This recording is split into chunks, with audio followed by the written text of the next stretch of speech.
నమస్తే, welcome to Meta news. ముందుగా ఈ వీడియోని లైక్ చేయండి, షేర్ చేయండి. మరిన్ని ఇంట్రెస్టింగ్ పొలిటికల్ అప్డేట్స్ కోసం మెటా న్యూస్ని సబ్స్క్రైబ్ చేయండి. ఇక మ్యాటర్లోకి వచ్చేస్తే తెలంగాణలో బిగ్ బ్రేకింగ్ న్యూస్ అందుతుంది.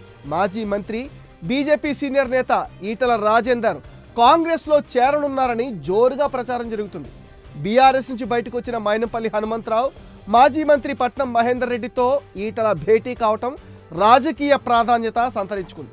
ఈటల కాంగ్రెస్లో చేరికపైన చర్చలు జరుపుతున్న ఫోటో వైరల్గా మారింది. పార్లమెంట్ ఎన్నికల్లో అత్యధిక సీట్లు గెలవడమే లక్ష్యంగా ముఖ్యమంత్రి పావులు కదుపుతున్నారు. ఇందుకోసం బీఆర్ఎస్ బీజేపీలో కీలక నేతలకు గేలం వేస్తున్నారు. తెలంగాణ బీజేపీలో అంతర్గత విభేదాలు తీవ్ర స్థాయిలో కొనసాగుతున్నాయి.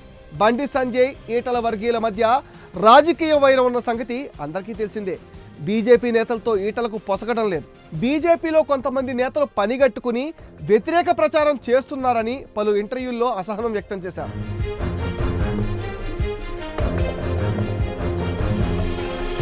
కాషాయ పార్టీలో ఇమడలేకపోతున్న ఈటల రాజేందర్, కొండా విశ్వేశ్వరరెడ్డి లాంటి నేతలను కాంగ్రెస్లోకి రావాలని అసెంబ్లీ ఎన్నికల ముందు రేవంత్ రెడ్డి ఆహ్వానించారు. కానీ కోమటిరెడ్డి రాజగోపాల్ రెడ్డి, వివేకులు మాత్రం కాంగ్రెస్లో చేరి ఎమ్మెల్యేలుగా గెలిచారు. అసెంబ్లీ ఎన్నికల్లో గజ్వేల్, హుజూరాబాద్ నియోజకవర్గాల నుండి బీజేపీ తరపున నిలిచిన ఈటల 2 చోట్ల ఓడిపోయారు. ఆ తర్వాత నుండి ఈటల రాజేందర్ పార్టీ కార్యక్రమాలకు దూరంగా ఉంటున్నారు. వచ్చే పార్లమెంట్ ఎన్నికల్లో మల్కాజ్గిరి, కరీంనగర్లలో ఏదో ఒక చోటు నుండి పోటీ చేయాలని భావించారు. అయితే మల్కాజ్గిరిలో 6 డజనుకు పైగా నేతలు పోటీ పడటంతో ఈటల సైలెంట్ అయిపోయారు. కరీంనగర్ సీట్ కోరినా అక్కడ బండి సంజయ్ ఉండడంతో అధిష్టానం ఒప్పుకోలేదని తెలుస్తుంది. ఈ పరిణామాలను క్యాష్ చేసుకునేందుకు కాంగ్రెస్ రంగంలోకి దిగింది.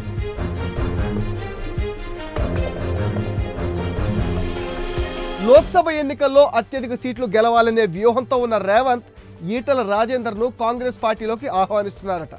దాంట్లో భాగంగానే పట్నం మహేందర్ రెడ్డి, మైనంపల్లి హనుమంతరావు, ఈటల రాజేందర్ ముగ్గురు ఉన్న ఫోటో ఇప్పుడు వైరల్గా మారింది.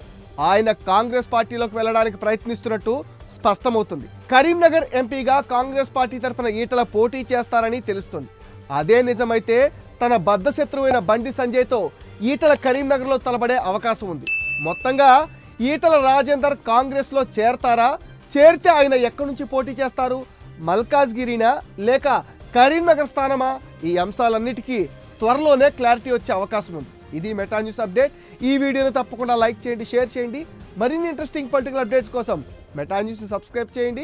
మీ విలువైన ఒపీనియన్ని కామెంట్ సెక్షన్లో పోస్ట్ చేయడం మర్చిపోద్దు. Please subscribe to Meta news.